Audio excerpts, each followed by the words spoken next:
So hello guys, welcome to this channel. So this video I gonna tell you about that oops concept or oops principle, and how why that a testers should need to know like what is that oops and all things I'll discuss on this video, guys. Okay, so first thing is like what is that oops thing. So oop is nothing but a object oriented programming.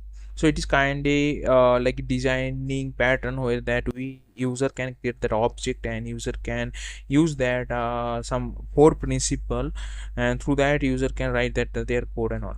So oop is like a kind of universal concept where that all program languages and all programmer will be used for that.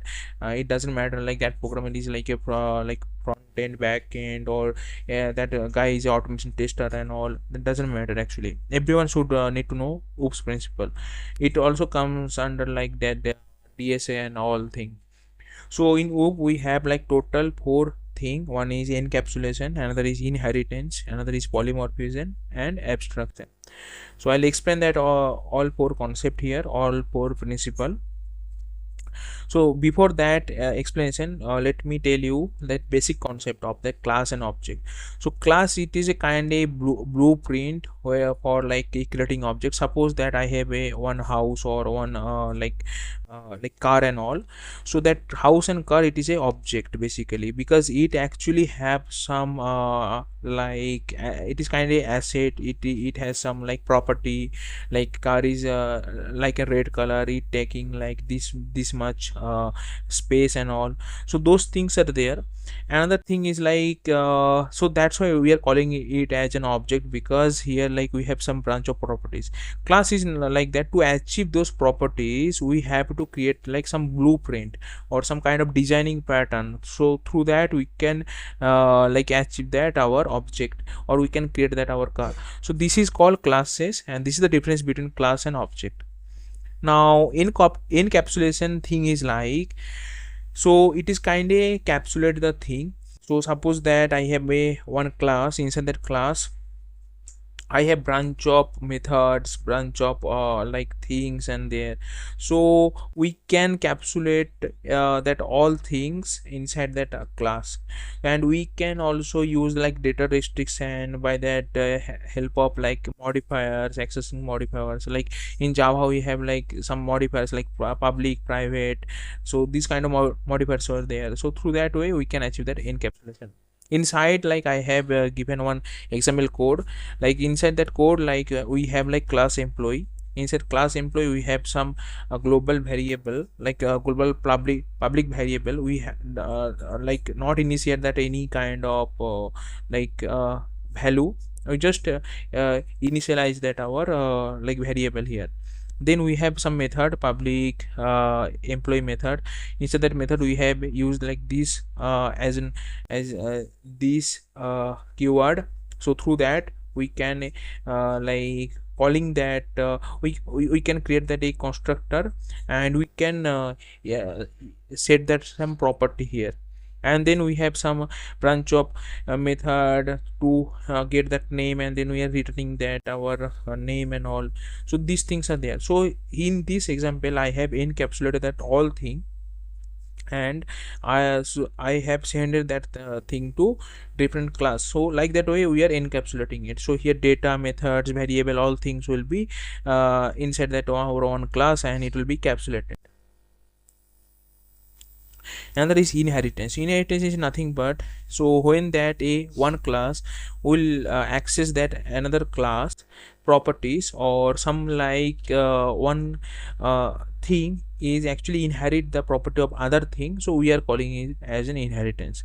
In program language, see here I have created a class manager. In Java we have extend keyword for that.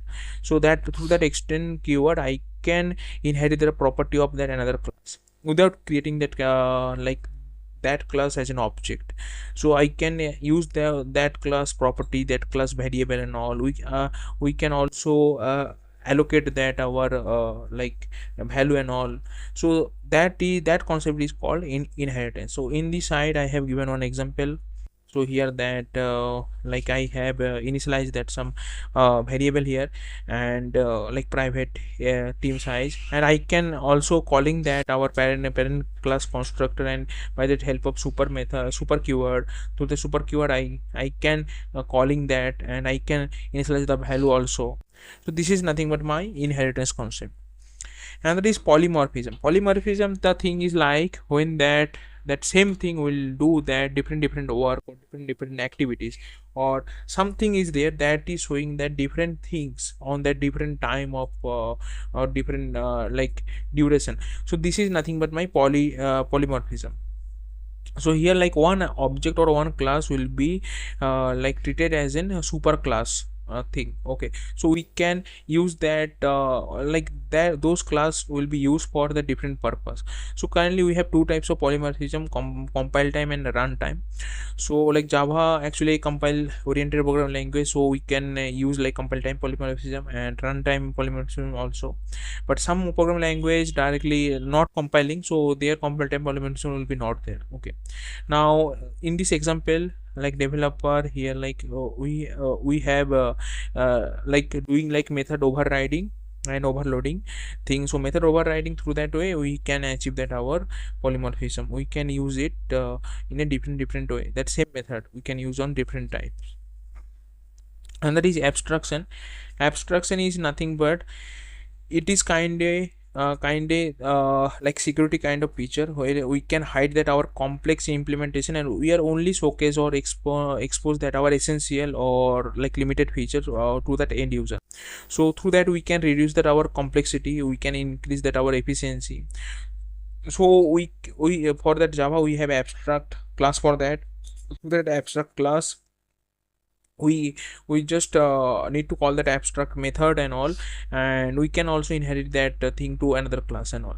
So here like that abstract class will be hidden from that our like main class and all. Okay, so I think that that all for code. So here that I have like given that example of all for code. So if you guys need it, then please take one screenshot for this, and if any help will be there, I'll surely show you that thing to like on IDE. There I'll explain that all things in a proper details way. Now some real world examples were there for OOPS, like it is like banking system. In banking system, encapsulation is there for each and every account management. Then for UI framework, inheritance is there, like an widget button and thing we can inherit it from that different functions and methods. For video game, polymorphism is there because one character have multiple behavior, and that character can use like multiple things and all. And for e-commerce we have like abstraction for hiding that payment gateway and payment thing, only that showcase that payment option and all. So this is the real example. And we have some advantages are there for OOPS concept. Advantages in the sense of like it is a very easier to troubleshoot it. We can reuse that our components like class and methods, and also it is a very flexible thing, so we can allow that different object behavior by that same interface and all. And for problem solving, OOPS is a like very like it is a model with that comes with that real world problem, so we can handle that our all problem effectively. So that's why OOPS need to learn for every programmer.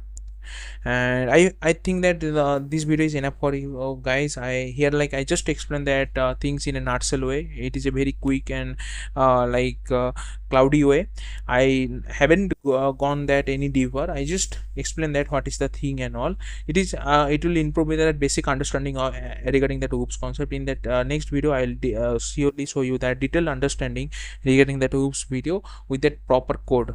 Okay, so guys, if you guys have any questions, please comment down, and please let me grow, please help me to grow in YouTube. And thank you for your valuable time. Thanks for watching.